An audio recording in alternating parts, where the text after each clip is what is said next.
আমি নগাঁও জিলাৰ আজি জিলা আয়ুক্ত জ্যেষ্ঠ আৰক্ষী অধীক্ষককে ধৰি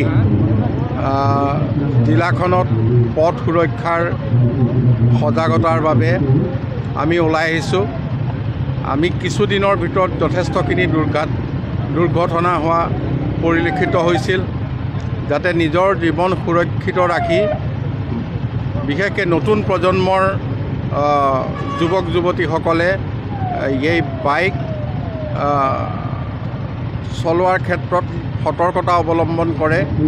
তাৰ কাৰণে আমি সকলোকে সজাগ কৰিবলৈ এবাৰ সকীয়াই দিবলৈ মই অনুৰোধ জনাইছোঁ।